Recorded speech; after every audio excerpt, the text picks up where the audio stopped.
Holy Sonnet 14 by John Donne. Batter my heart, three-person God, for you as yet but knock, breathe, shine, and seek to mend. That I may rise and stand, o'erthrow me, and bend your force to break, blow, burn, and make me new. I, like an usurped town, to another do, labor to admit you, but oh, to no end. Reason your viceroy in me should defend, but is captive and proves weak or untrue. Yet dearly I love you, and would be loved fain, but am betrothed unto your enemy. Divorce me, untie or break that knot again. Take me to you, imprison me, for I, except you enthrall me, never shall be free, nor ever chaste, except you ravish me. John Donne was an Anglican preacher and poet who lived in the 17th century after William Shakespeare. He is often classified with some other poets as a metaphysical poet. Now, these poets were known for writing complex, even difficult poems that challenged the reader intellectually. Their poetry was characterized by unusual and striking metaphors, and they tended to experiment with meters and rhythms beyond the standard iambic pentameter verse that was popular at the time. In approaching this poem, I would like to focus my comments on three poetic techniques used by John Donne. And those are metaphor, meter, and paradox. First of all, let's think about metaphor in this poem. I would begin by pointing out that in this poem, the speaker is talking about his relationship with God. Now, obviously, a relationship with God is not quite like any everyday human relationship that we have. So the speaker attempts to convey his thoughts and feelings about God through imagery in general and metaphor specifically. In this poem, the speaker seems to represent himself as an enemy of God. In fact, did you notice all the violent imagery at the beginning of the poem? Much of it connected to warfare and battle. The very first word of the poem, batter, for example, makes me think of those huge battering rams that armies in medieval times would use to attempt to break through the gate to a city or the door to a castle. In the first stanza, he pictures God as using force to break through his defenses. The poet says, bend your force to break, blow, burn, and make me new. This violent military imagery is continued in stanza 2, where the speaker uses a simile, using the word like, to compare himself to a usurped town. Now, a usurped town is one that has been captured by an enemy. In line 7, he compares his reason, capital R, to a military officer or a viceroy who is responsible for defending the town against attack, but has proved cowardly, being made captive himself. In stanza 3, Donne shifts the metaphor to a marriage, picturing himself as a lover, presumably of God, that has been engaged or betrothed to God's enemy, presumably Satan. The violent imagery continues, however, as the speaker asks God to divorce him from Satan and to take him captive. And then we come to the final couplet in the poem, a very controversial conclusion by Donne. In fact, it's a shocking conclusion, where Donne asks God to enslave him or enthrall him, and even to rape him or to ravish him.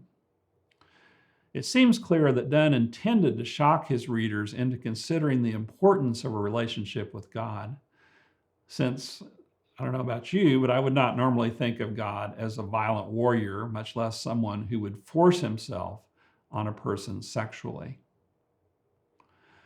A second technique, effective technique Donne uses is one that complements the metaphor, and that is the meter of the poem. It was common in Donne's day for writers of sonnets to use the iambic meter, which is an unstressed syllable followed by a stressed syllable. And Donne does use this meter occasionally in line 2, as yet but knock, except you enthrall me, line 13. But most often, Donne uses the less common trochaic pattern, a stressed syllable followed by an unstressed.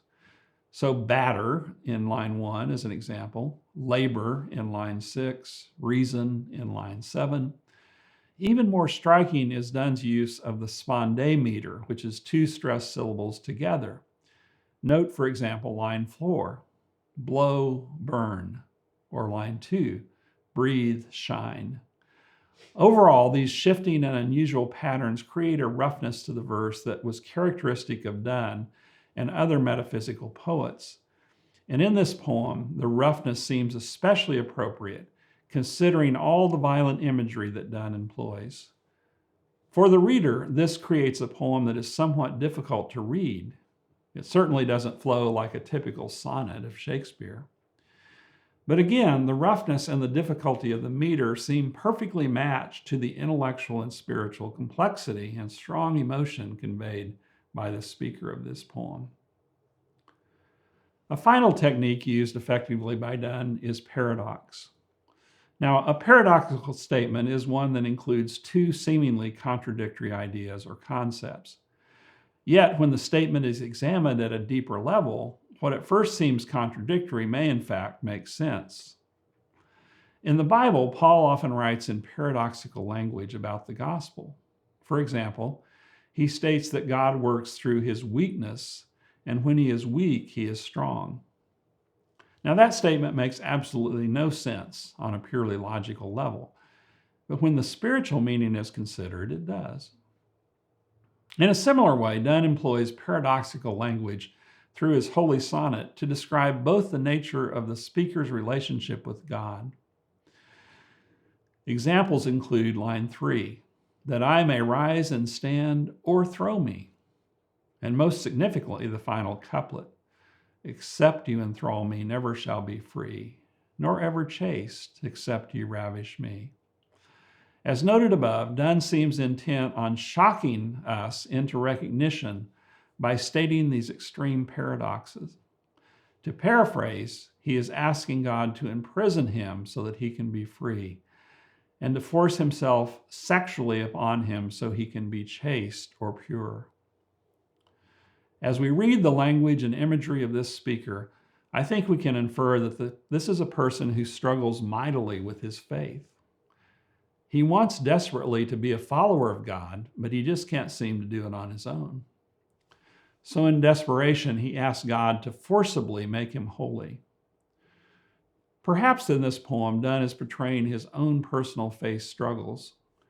But on another level, perhaps he is simply giving voice to the struggles that many Christians experience. Either way, Donne has created a memorable and even shocking testimony to spiritual experience and has used literary techniques and extreme creativity to drive his point home. Let's read the poem again.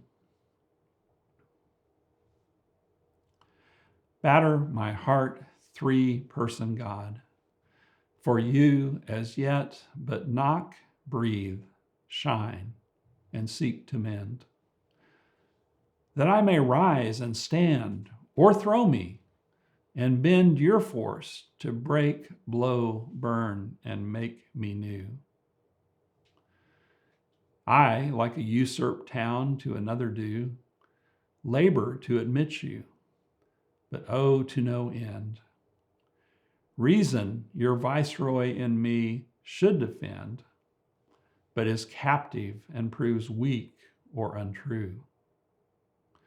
Yet dearly I love you, and would be loved fain, but am betrothed unto your enemy. Divorce me, untie, or break that knot again. Take me to you, imprison me, For I, except you enthrall me, never shall be free, nor ever chaste, except you ravish me.